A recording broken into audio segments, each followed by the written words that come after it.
नमो नमो मित्रों। एक संस्कृत का श्लोक है, सुनिए। शनैः पंथाः शनैः कन्था शनैः पर्वत लंघनम शनैः विद्या शनैः वित्तम पंच एतानि शनैः शनैः। अर्थात रास्ते पर चलना, कपड़े का बुनना, पर्वत पर चढ़ना, विद्यार्जन और धनार्जन, ये सब धीरे धीरे होते हैं। इसी तरह कबीरदास जी का एक दोहा है, उसे भी सुनिए। धीरे धीरे रे मना धीरे सब कुछ होए, माली सींचे 100 घड़ा ऋतु आए फल होए। कबीरदास जी यहाँ कहते हैं कि धैर्य धारण करिए, धीरे धीरे सारी चीजें होती हैं। माली चाहे 100 घड़ा किसी पेड़ को सींच दे, लेकिन जब ऋतु आता है तभी उसमें फल लगते हैं। अब आप सोचेंगे कि एक संस्कृत का श्लोक और एक कबीरदास की वाणी, मैंने ये दोनों क्यों सुनाई? कोई प्रवचन करने का इरादा है क्या मेरा? नहीं, बिल्कुल नहीं। मैं तो बस वो भूमिका बना रहा हूँ जिस भूमिका के माध्यम से मैं अपने आज विचार बिंदु पर आऊँ। आज जो मेरा विचारणीय विषय है, जो मेरा आज विवेचना का विषय है, उस पर मैं आऊँ। और वो विवेचना का विषय क्या है? वो विवेचना का विषय है the youngest world chess champion, that is D Gukesh. दुनिया के सबसे कम उम्र के विश्व चेस चैंपियन डी गुकेश, जो कि भारत से ही हैं, उन्होंने नॉर्वे क्लासिक चेस चैंपियनशिप जो अभी चल रही है नॉर्वे में, उसमें उन्होंने मैग्नस कार्लसन को हराया। क्लासिकल चेस टूर्नामेंट था, क्लासिकल टाइप का, मतलब चेस कई तरह के होते हैं, उसमें क्लासिकल चेस है, तो वो उस तरह का टूर्नामेंट वहाँ पे चल रहा है जिसमें उन्होंने कार्लसन को हराया। ये पूरी दुनिया में एक हेडलाइन बनी, पूरी दुनिया में एक न्यूज़ बनी। भारतवासी तो निश्चित रूप से गर्व से फूले नहीं समाये, मैं भी उनमें से एक हूँ जो कि जिसे बहुत गर्व हुआ इस न्यूज को सुन करके। डी गुकेश ने परास्त किया कार्लसन को। ये तो किसी भी गेम में होता रहता है भाई, जब दो खिलाड़ी होंगे मैदान में तो एक हारेगा और एक जीतेगा। लेकिन जब किसी अहंकारी को हराया जाए तब एक अजीब किस्म की खुशी होती है। जैसे राम और रावण का युद्ध अगर किसी दो सामान्य राजाओं के मध्य हुआ होता तो क्या दशहरा मनाया जाता? बिल्कुल नहीं मनाया जाता। लेकिन भगवान प्रभु श्री राम और राक्षस राज रावण के मध्य जो युद्ध हुआ था, उसमें क्या हुआ? उसमें विनम्रता और अहंकार के मध्य युद्ध हुआ था, धर्म और अधर्म के बीच युद्ध हुआ था। और उसमें जब विनम्रता विजयी होती है, धर्म विजयी होता है, तो पूरी दुनिया, पूरा भारत मना रहा है दशहरा।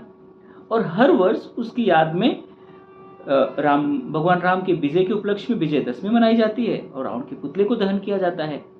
तो कुछ उसी तरह ही था। डी गुकेश ने मैग्नस कार्लसन को हराया, यह एक बड़ी न्यूज़ नहीं थी, मेरे हिसाब से कोई बड़ी न्यूज़ नहीं थी। हर व्यक्ति का एक समय होता है, कालखंड होता है। कार्लसन कितने लंबे समय से, मुझे लगता है विश्वनाथन आनंद के बाद सर्वाधिक लंबे समय तक, या कास्परोव के बाद सर्वाधिक लंबे समय तक चेस पे राज करने वाला और दुनिया का शीर्ष पे रहने वाला इकलौते ऐसे खिलाड़ी होंगे। और आज भी उनको परास्त करना, 100 में 99 बार लोग उनसे हारते हैं, एक बार ही विजयी होते हैं। तो इतना औसत है उन्हें परास्त करने और उनसे पराजित होने के बीच में। लेकिन डी गुकेश ने उनको परास्त किया, तो यह एक न्यूज़ बनी। वो न्यूज़ मेरे हिसाब से, जो मेरी विवेचना का बिंदु है, ये क्यों बनी? क्योंकि जब डी गुकेश ने विश्व चेस चैंपियनशिप जीता था और उनके विजय के उपलक्ष्य में जब मैग्नस कार्लसन से पत्रकारों ने पूछा कि आपको कैसा लग रहा है कि आपको चुनौती देने वाला एक भारतीय खिलाड़ी मैदान में आ गया है, तो उन्होंने कहा मैं तो वर्ल्ड चेस चैंपियनशिप खेलता नहीं, क्योंकि वहाँ मेरी बराबरी का कोई खिलाड़ी है नहीं, तो मुझे इस पर कोई कमेंट नहीं करना है। अहंकार, ये अहंकार का प्रदर्शन था उनके कि मैं तो उसमें खेलता ही नहीं, मैं खेला होता तो डी गुकेश थोड़ी ना जीत पाते। और जब इसी बाइट पे डी गुकेश से पूछा गया कि कार्लसन तो ऐसा कह रहे हैं कि वो नहीं खेले, इसलिए आपके लिए वॉकओवर जैसा हो गया, केक वॉक जैसा हो गया कि आपने चेस चैंपियनशिप जीत लिया। उन्होंने कहा हाँ, ये सत्य है कि वे वर्ल्ड चेस चैंपियनशिप नहीं खेलते और मैंने इस टूर्नामेंट को जीता है, लेकिन जब कभी भी उनसे मुकाबला होगा तो मैं अपने आप को तौल लूँगा। तो यहाँ दो स्टेटमेंट्स हैं आपके सामने, एक मैग्नस कार्लसन का स्टेटमेंट और दूसरा स्टेटमेंट डी गुकेश का। कार्लसन का स्टेटमेंट जो कि उनके अहंकार को प्रदर्शित करता है, और डी गुकेश का स्टेटमेंट जो कि उनकी विनम्रता को प्रदर्शित करता है। यहाँ अगर साइकोलॉजिकल इंटरप्रिटेशन किया जाए तो मैग्नस कार्लसन जो है वो यूरोपीय श्रेष्ठता में इतने पगे हैं कि उन्हें लगता है कि जैसे वो सर्वश्रेष्ठ हैं, उन्हें कोई परास्त नहीं कर सकता। अगर वे परास्त होंगे तो वे स्वयं परास्त होंगे, कोई उन्हें परास्त करने वाला हो ही नहीं सकता।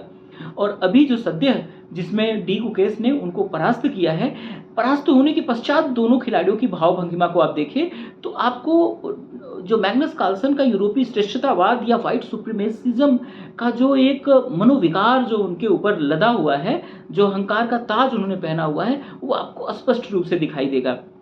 वे जब परास्त होते हैं तो वे जैसे लगता है कि उन्होंने पराजय को स्वीकार नहीं किया। वे मेज पर अपना हाथ पटकते हैं और यहाँ और जिससे क्या होता है कि चेस की गोटियां सारी बिखर जाती हैं। यह उनकी यूरोपीय श्रेष्ठतावाद, सर्वोच्चता को प्रदर्शित करता है।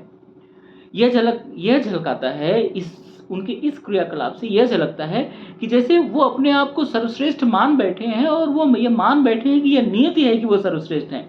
कोई उन्हें कैसे आ सकता है उनके अखाड़े में और उनको परास्त कर दे। लेकिन पराजय तो हो गई है। अब कार्लसन चाहे जितने हाथ पांव पटकें, वे परास्त हो गए हैं। और कल भारत के ही एक खिलाड़ी एरिगेसी को हरा करके डी गुकेस ने जो नॉर्वे चेस चैंपियनशिप है उसमें दूसरा स्थान भी प्राप्त कर लिया है। और आपको यह भी यह जान करके आपको खुशी होगी कि दूसरे स्थान पर अभी तक ये वही मैग्नस कार्लसन ही चल रहे थे, तो उनको दूसरे स्थान की कुर्सी से भी डी गुकेस ने नीचे फेंक दिया है। अब अमेरिका के खिलाड़ी फैबियानो कारुआना ही हैं जो कि प्रथम स्थान पर हैं और उनके और डी गुकेस के बीच में सिर्फ 1 अंक का अंतर है। हम आशा करते हैं कि डी गुकेस उस 1 अंक की खाई को भी पाट लेंगे और इस नॉर्वे चेस चैंपियनशिप में अपनी पताका फहराएंगे और यह जोर का तमाचा धीरे से होगा और कार्लसन को भी शायद एक सबक मिलेगा कि कोई भी स्थान हमेशा के लिए किसी भी व्यक्ति के लिए सुरक्षित नहीं होता। व्यक्ति आते जाते रहते हैं, कुर्सी यथावत रहती है और नंबर 1 की कुर्सी तो बड़ी कम जगह होती है, उसमें सिर्फ एक ही व्यक्ति के बैठने की जगह होती है। और जब कोई प्रबल दावेदार आता है तो पहले से जो बैठा रहता है उसको जरूर हटा देता है। तो कभी भी अपनी कुर्सी का अहंकार नहीं करना चाहिए। और इससे एक बात यह भी साबित होती है कि नियति ने अब तय कर लिया है कि भारतोदय होके रहेगा। अभी हाल फिलहाल के 1 हफ्ते की जो भी खेल की प्रतिस्पर्धाएं हैं उनमें भारतीय खिलाड़ियों के स्वर्ण, रजत, कांस्य और पोडियम पे चढ़ने की घटनाओं को आप याद करें और चेस रैंकिंग में जो भारत के 4-5 खिलाड़ी इस समय जो मौजूद हैं अंडर 10 में, उनको देखें तो यह निश्चित रूप से साबित होता है कि भारत का समय आ गया है। अब इसे कोई नहीं रोक सकता। जय हिंद, जय भारत, वंदे मातरम।